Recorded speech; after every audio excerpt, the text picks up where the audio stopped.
I've been keeping this journal for 11 years. At first, it was just a habit from my days at the Alaska Department of Public Safety Academy. They drilled it into us. Document everything. Every call, every conversation, every little detail that seems insignificant now, but might turn out to be the deciding factor later. Later, it became a habit simply because I was used to it. Because out here on the Kenai Peninsula, where I serve as a local patrol officer, things happen that you can't just tell people about. Not because they're terrifying, but because no one would believe you. But what I'm about to write now, this is different. I'm writing this so I don't forget. So that in the morning, when the sun comes up and all of this feels like a bad dream, I can read it back and know, no, it wasn't a dream. It is currently 3:47 a.m. I'm sitting in my cruiser on the shoulder of Road 404, about 25 miles from the Kenai Peninsula. The engine is running, the heater is blowing, and my hands have almost stopped shaking. Almost. Outside the window, it's so dark that it feels as if the world beyond the glass has simply ceased to exist.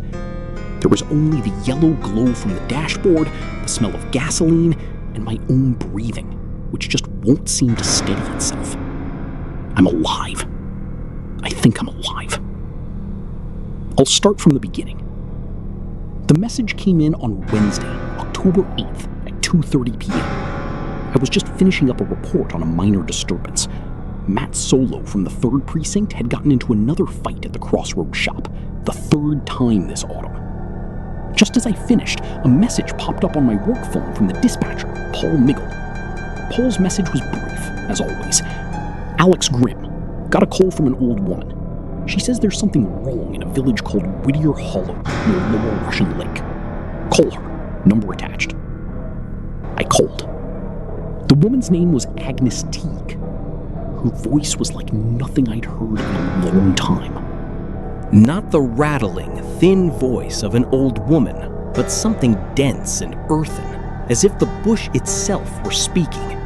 She told me immediately that she wasn't calling from Whittier Hollow, God forbid, never from Whittier Hollow, but from Seward, where she was visiting her niece. She said she was calling because her conscience wouldn't let her stay silent. People have gone missing, she said.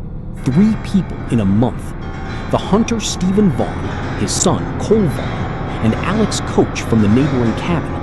They went to the Devil's Glade and never came back. I asked why she hadn't reported it sooner. A long pause.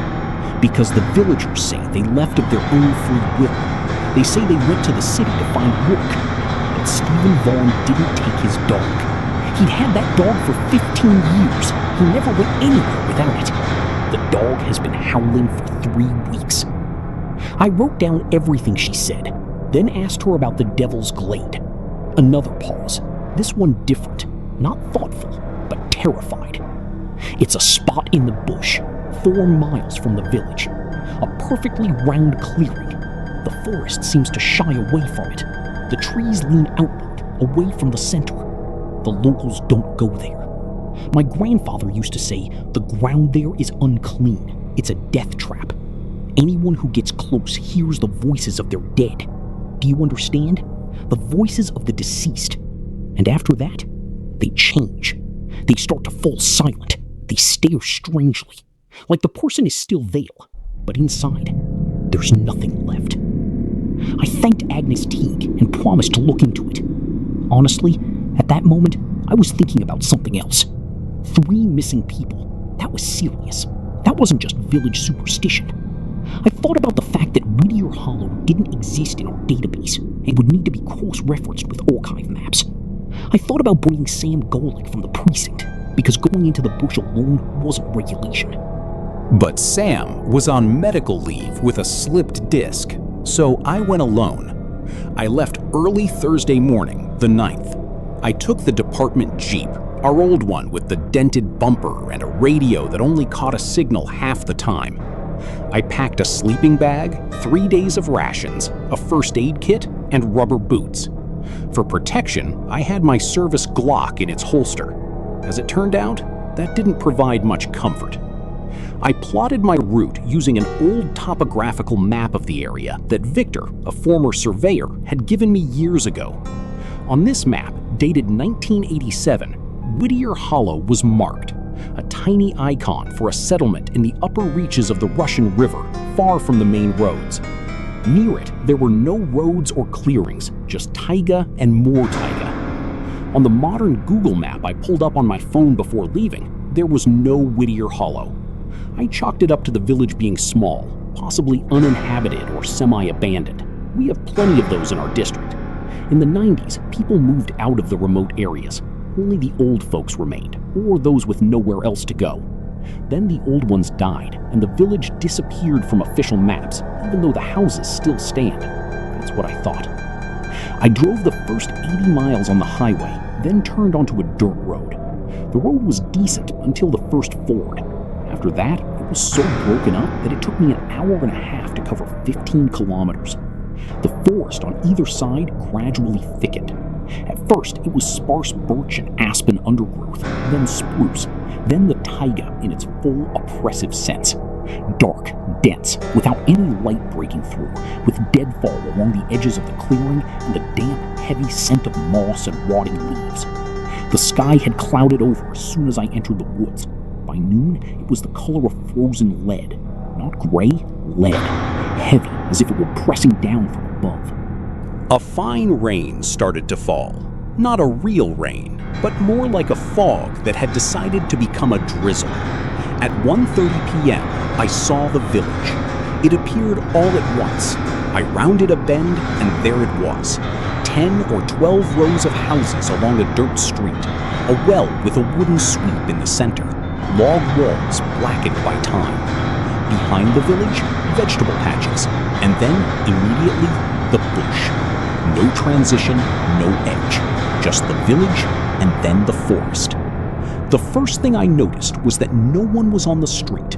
It wasn't that strange. It was October, cold, and raining. People should have been indoors, but something felt wrong. I stopped the car in front of the well and got out.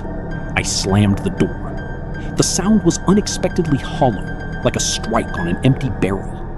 I looked around. Smoke was coming from only 2 or 3 chimneys. From the others, nothing. Yet the houses looked occupied. Laundry hung on lines between cabins, already soaked by the rain. Rubber boots sat on one porch. A rake leaned against the wall of another. I walked to the nearest cabin and knocked. A long silence, then footsteps. Slow, rhythmic. The door opened. A man in his 50s stood on the threshold. Short, stocky, in a padded jacket and sweatpants. His face was a typical village face, weathered by wind and frost, with deep wrinkles around his eyes. He looked at me without surprise, without curiosity, without any expression at all. "Good afternoon," I said. "Patrol Officer Alex Grimm, Kenai Peninsula." The man stared. "Can I speak with one of the residents? I'm here about the missing persons, Stephen Vaughn, Alex Coach." A pause of at least 3 seconds. Then the man said, "We are all fine." His voice was flat. Not rude, not welcoming, just flat. As if it had been pre-recorded and was playing back mechanically. "Glad to hear it," I said. "Still, I'd like to talk. What's your name?" "Frank Nick." "Frank Nick, do you know Stephen Vaughn?" "He left." He went to the city. When exactly did he leave? He left. I realized I wouldn't get anything more out of this conversation, so I said I'd like to look around the village and speak with other residents. Frank Nick nodded once, devoid of emotion, and closed the door. I stood on the porch for a few seconds longer, and only as I was walking away did I realize what had been bothering me beyond the content of the conversation. The man hadn't blinked once the entire time we stood face to face. Not a single time.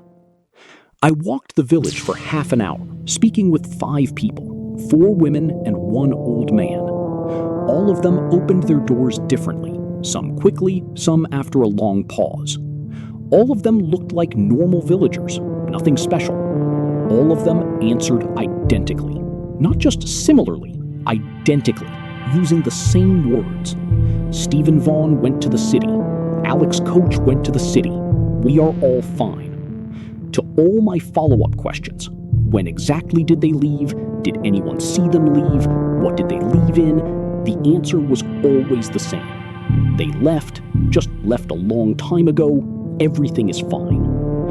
One of the women, a young woman around 30 with black braids, added a sentence to the standard script that I didn't like. "You better leave too," she said. "It'll be dark soon." "I still need to look around," I replied. "Leave before dark." She stared at me the entire time I stood on her porch. She watched without fear, without anxiety, without aggression. She just watched, the way you look at an object, a thing. And as I walked away, I felt that gaze on the back of my neck. I found the dog by the last cabin, an old West Siberian Laika, gray and white with tan markings. It was lying by a closed door, not sleeping. It watched me as I approached with intelligent brown eyes. It didn't lift its tail, didn't growl, just looked at me, differently than the villagers had. Consciously, like it recognized me. I crouched down. "Whose are you?" I asked aloud. It was stupid, of course, but in this village where people didn't answer questions, I wanted to talk to someone. The dog stood up, walked to me, and nudged my palm with its nose. The door of the cabin it had been lying by was locked. A padlock, no key. I looked through the window. It was dark, no movement. Inside, as far as I could see, everything was normal. Table, stove, some belongings. But there was no living heat, that special sensation that a home is inhabited. I noted in my logbook. I checked my phone. No signal, not a single bar. This didn't surprise me. It was the sticks, but it felt like a cold prick of unease. I reminded myself. It got light early in October, and it got dark early too. I checked my watch. 3:47 p.m. In an hour, it would start to get dusky. I needed to find a place to sleep. There was clearly an abandoned cabin in the village. I'd seen one at the end of the street, completely dilapidated, with a collapsed porch. In a worst-case scenario, the car. But something about the car felt wrong. Standing in an open spot in the middle of the village at night? No. I returned to the Jeep and thought. And that's when I noticed something I should have caught from the start. The villagers were watching me from their windows. Not all of them, just from 4 or 5 houses. They weren't hiding. They didn't look away when I glanced their way. They just stood at the windows and watched, motionless, with the same expression, or more accurately, lack thereof. I counted 7 faces, 7 pairs of eyes, and all 7 had the same thing. A direct gaze, zero emotion, total stillness, like mannequins in a shop window, or like portraits. I sat in the car and pulled out my notebook. I started writing down everything I noticed. It helps me focus, an old habit. When you write, the brain stops panicking and starts analyzing. I stared at the last word. Outside, it was starting to get dark. I didn't sleep in the car. I went to that abandoned cabin at the end of the street, checked it for structural integrity and other charms of non-residential village housing. The cabin held up. It was sturdy to begin with. The log structure was sound. The walls weren't rotten. Only the porch had collapsed from the outside. Inside, the floor held. I didn't risk checking the stove. The chimney was likely clogged, but it should be warm enough in my sleeping bag. I brought my gear from the car, pulled the door shut tight. There was no lock, but there was a heavy latch on the inside. I lit my flashlight and sat on what was once a bench. It was quiet. Not the taiga silence I was used to, that living silence filled with rustles and the distant hooting of owls, but another kind. Dead. As if all the sound had been sucked out of the air. I ate some stew and bread from my cooler, drank tea from my thermos. I made more notes in the log. I checked the Makarov, loaded, safety on. I put it next to me, then thought better of it and put it back in the holster. I didn't need to accidentally fire into the darkness out of fear. Around 9:30 p.m., I heard the first sound. Footsteps on the street. Slow, rhythmic, just like Frank Nick's. They passed by my cabin, stopped for a second. I felt it, even if I didn't hear it, and moved on. I turned off the flashlight and sat in the darkness, listening. The footsteps went toward the well and vanished. I cautiously walked to the window and peered through a gap in the boards covering it. It was pitch black outside. The moon hadn't come out, and the sky remained overcast. But by the well stood two people.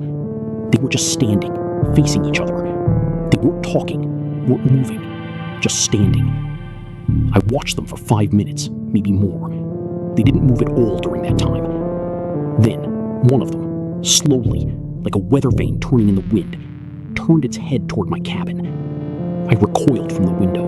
My heart was pounding. I understood that through the boarded window, in the dark, he couldn't see me. I understood that, but I still sat against the wall, not moving, breathing as quietly as I could. After a few minutes, it became quiet on the street again. I didn't sleep until morning. In the morning, or rather when it became gray enough outside to distinguish space, I took out the old map again and looked at Whittier Hollow. The village was marked, but I suddenly noticed something I hadn't seen yesterday. Around it on the map was a barely noticeable dashed line. Not a road. The dashed line was different, finer. Something like a zone boundary or a restricted area. On army maps, such lines meant various things. Military objects, restricted areas, zones forbidden for entry. I had never seen such a marking around a regular village. Next to the dashed line were tiny letters that I could barely make out in the morning light. I didn't know what it meant, and there was no one to ask. Laura Fern, who worked in our district archives, could have explained, but she was 60 miles away, and I had zero signal. I put the map away and left the cabin. The village looked different in daylight. Not better, different. The light was murky, milky, as it often is in October with solid cloud cover. It cast no shadows, making everything look flat, fake, like a stage set. The houses, the well, the paths between the gardens, it all looked like a picture drawn by someone who had only seen a village in photographs. Something was wrong with the proportions, with the layout of the buildings. I couldn't explain it, just something off. Several times I thought I was seeing the same cabin twice, that I was walking down the street and returning to the same place I had started. I stopped, looked around, found a landmark, an old rowan tree by the last house, and walked to it purposefully. I made it fine. No loop. Probably just nerves. I knocked on a few doors, wanting to talk again, to ask specific questions about Stephen Vaughn. What kind of cabin was his? What relatives? Did he have documents? Standard investigative procedure. But something had changed since evening. No one opened. I heard footsteps behind the doors, movement, the silence after my knocking. That specific, wary silence where you know you're being heard, but no one is answering. I announced myself, stated my rank. Nothing. Only one door opened. That same young woman with the black braids. She looked at me. "You haven't left," she said. "No," I agreed. "I need to talk." "Why haven't you left?" "Because I have a job," I said. "We are all fine," she said. I heard her.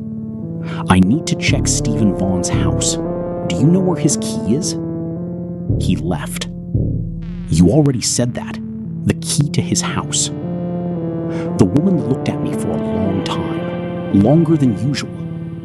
And at that moment, I noticed something I hadn't seen yesterday because I was anxious and wasn't looking closely. Her eyes. The iris was too dark. Not brown. Brown has shades. Tan, amber, honey. Here, there were no shades. It was just darkness, uniform, impenetrable, like two holes in her head. And the pupil in that darkness was almost indistinguishable. "We are all fine," she said for the third time, and closed the door. I returned to my car and sat inside. I picked up the radio. "Kenai Peninsula, this is Alex Grimm. Do you copy?" Hissing, crackling. "Kenai Peninsula, this is Officer Grimm. I am in Whittier Hollow, in the upper reaches of the Russian River. Do you copy? Crackling. Then something resembling a voice, distant as a signal from another planet. I turned the dial. More crackling. Dispatch, this is Alex Grimm. Do you copy? A voice, almost a voice, said something. I didn't make out a single word. Signal is bad. I am in Whittier Hollow. Need a database check. Village is not on modern maps. 3 missing persons.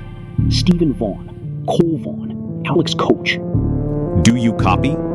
Crackling and silence.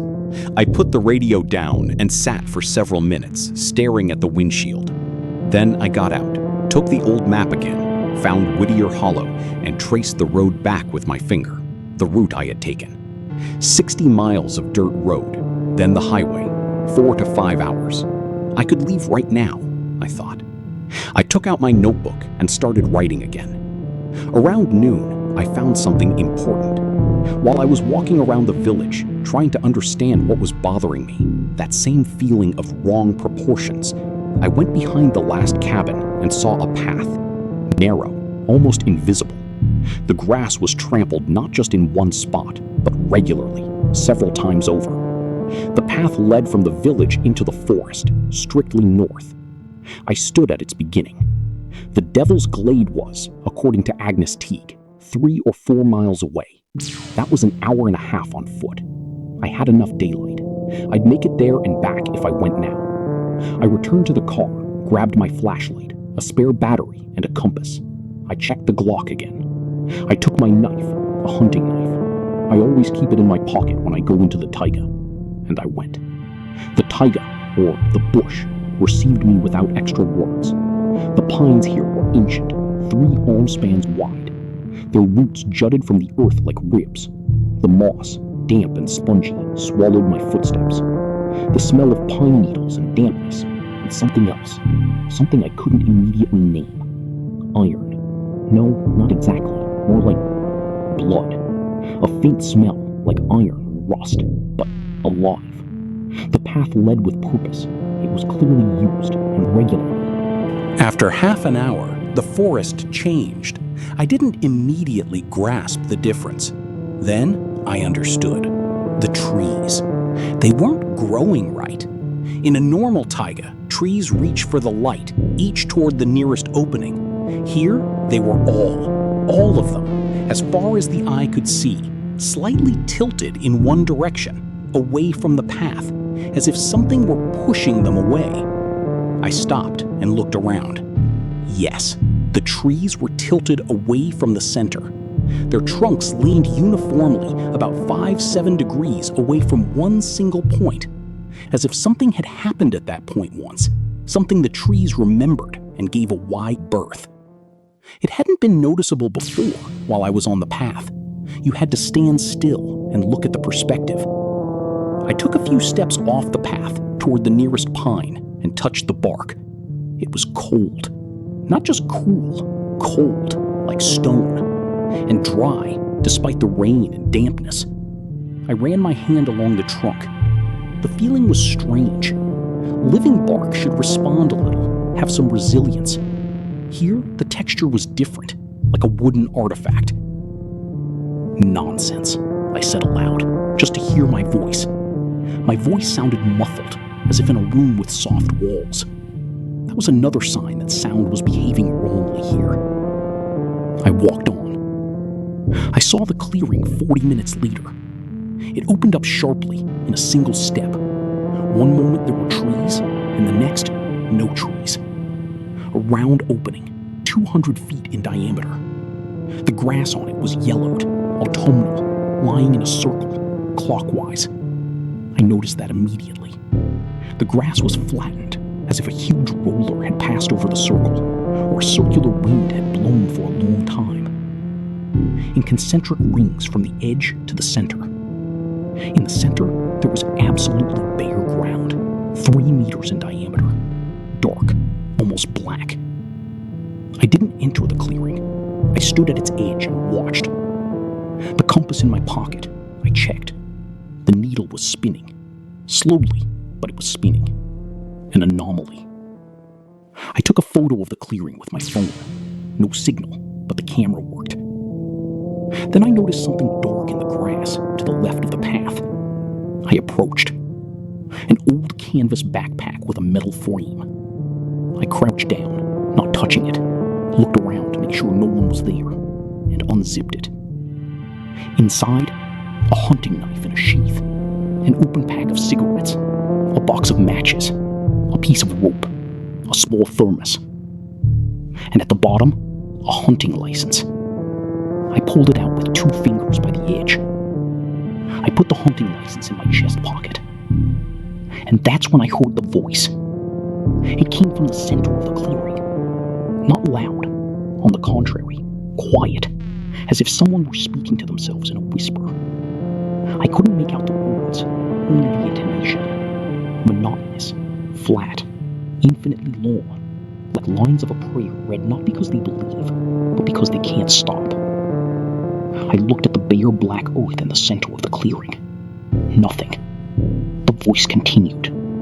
I took a step onto the clearing and immediately stopped because something changed under my foot. It wasn't that the soil became different. The pressure, it was as if there were something alive under the grass that could feel weight. I stepped back. "Is anyone there?" I shouted. The voice flew into the forest and didn't return. The voice from the center of the glade didn't stop. I stood there for another 3 minutes. Then, because standing there and doing nothing was unbearable, and I didn't want to step onto the clearing, I turned around and headed back. And about halfway to the village, I realized I wasn't on the same path. I stopped. The path was different, a little wider. The grass on the edges was trampled differently. I turned around. Where I had come from, there was nothing resembling the path I had been walking on. Just forest. I checked the compass. The needle was calmly pointing north, meaning the village was roughly to the south. I was heading in the right direction. I looked at my watch. 3 p.m., meaning about 2 hours until dark. I walked further along the unfamiliar path because there was no other option, and 20 minutes later, I emerged at the village from the other side. Not the one I had left, but the northern end of the street. Straight to that house standing a bit further from the rest, with its shutters still closed, which I hadn't seen before. I stood before this house and looked at it. It was older than the rest, much older. The logs had darkened to a charcoal black. The window frames were different, carved with complex, ancient patterns. I'd only seen ones like these in photographs.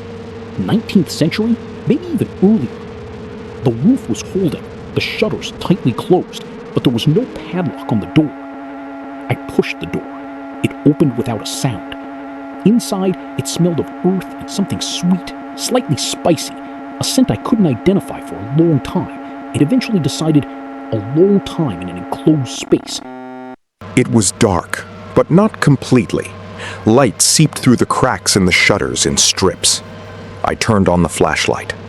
Cabin, table, benches, stove. Everything old, heavy, sturdy. On the table, dishes. Wooden dishes. Not old and not modern, but something else. Rough, handmade. The stove wasn't empty. In the stove lay something I first took for firewood, and then realized, no, not firewood. I brought the flashlight closer. Bones. Large human bones. I'm no doctor or forensic expert, but 11 years of service and several cases with dead bodies give you a certain understanding. A spine, part of a rib cage, something resembling a femur. They weren't burnt. They were clean, white, as if they'd been kept in water for a long time. I straightened up. My brain was working very clearly and very slowly, like a well-oiled machine. 3 people missing. Stephen Vaughn's hunting license at the Devil's Glade. Bones in the stove of an old house. I took a photo, then another, and then I shone the flashlight on the wall. What I saw there turned out to be much worse than the bones. On the wall, from floor to ceiling, something was written. Not in paint, Not in coal.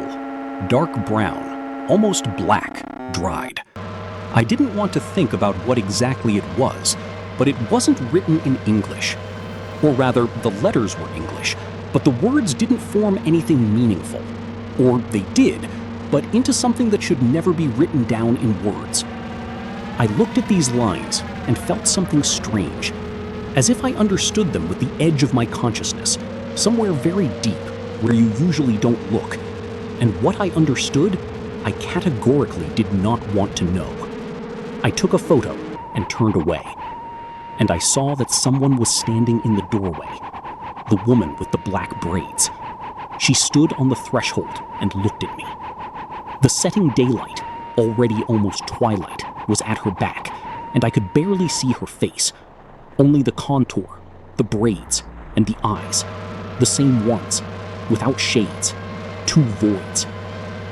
"You came inside after all," she said. The voice was different, not the flat, mechanical voice she had used earlier. This one was lower, older, as if someone much more ancient than that young woman I had seen was speaking. "Who are you?" I asked. "We have been here a long time," she said. "Very long. Before the forest appeared here. Before people appeared here." "Where is Stephen Vaughn?" I said. "Where are the 3 missing people?" "They are here. They are alive. They are here," he repeated. I realized I wouldn't get another answer to my questions. I pulled out my pistol. "Step away from the door." She didn't move. "I am a police officer. Step away from the door, or I will use lethal force." "Weapons," she said, with that same old voice, "were invented by people, for people." I fired into the ceiling. She didn't flinch, didn't blink, didn't stir. The sound of the shot in the enclosed cabin slammed into my ears, tore through the silence, and the silence closed back over it like water over a stone. "We have been waiting for people like you," she said. "A long time. You always come, and you always stay." I lunged for the door. She stepped aside, not out of fear, but simply stepping back, as if giving me the way. That was worse than if she had tried to stop me. I ran out of the cabin. The village had changed. No, it hadn't changed. It was just that I could now see what had been there the whole time, but I hadn't allowed myself to see it. The villagers were standing on the street, all of them. As many as I had counted, and even more. They had come out of their houses and stood along the street on both sides, motionless, silent, all facing me. The faces were human, just faces. Old, young, woman, man. But something in their symmetry was wrong. No, not that. Something in the way the light fell on them. As if the shadows weren't where they were supposed to be. As if the light source wasn't outside, but inside. It was almost completely dark. The twilight had passed quickly. I went to the car. They stood and watched. No one moved. No one said anything. Just looked with the same expression they had used during the day. The worst part was that in the absolute silence, I heard my own breathing and the pounding of blood in my ears, and nothing else. No wind, no forest, no crickets, no night birds. The silence was so complete that it felt physical, pressing on my ears like wads of wool. I made it to the car, got in. The keys were with me. I started the engine. It started on the first try, thank God. They were still standing there, watching. I turned on the headlights.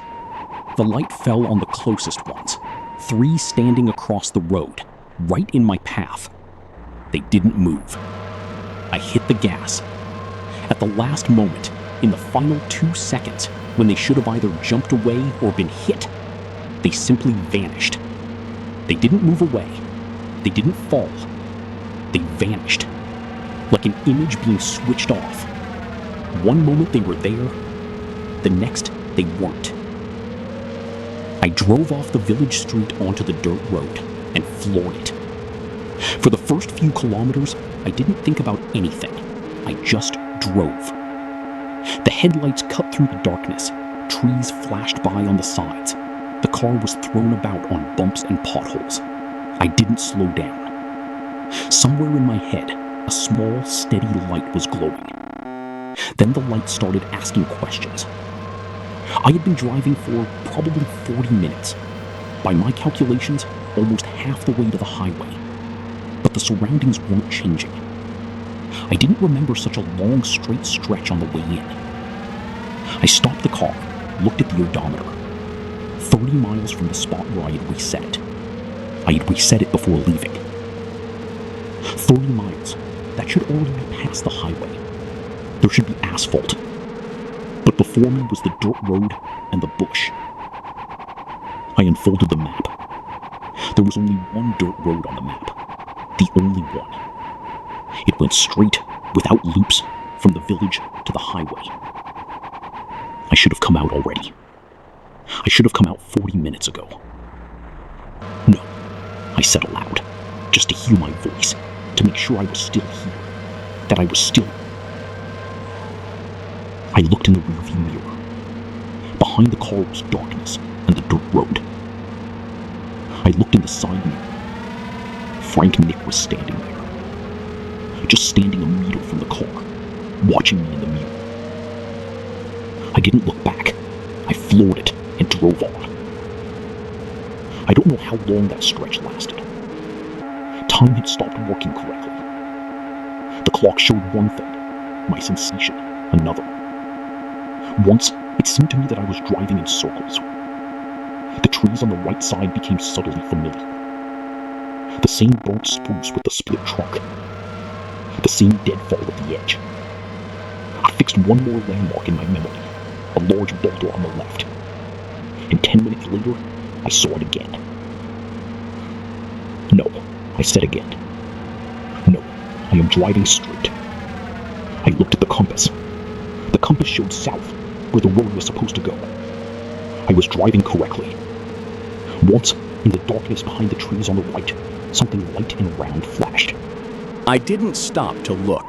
I kept driving.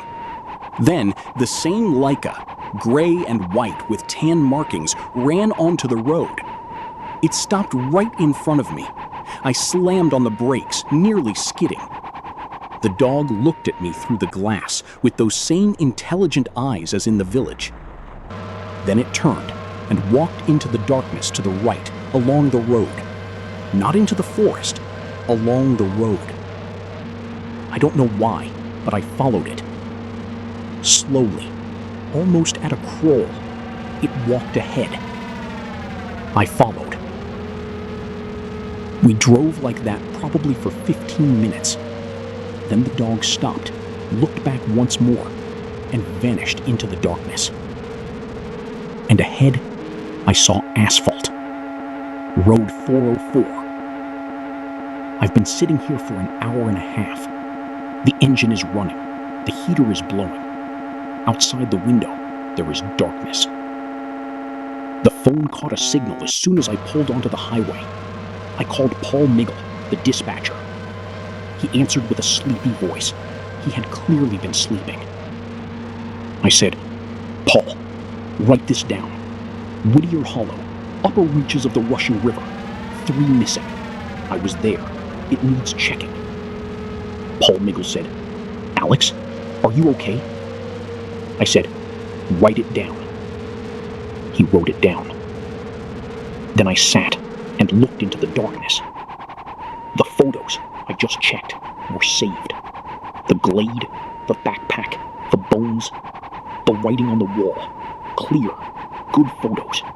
Nothing overexposed, nothing blurred. Tomorrow I'll take them to the department.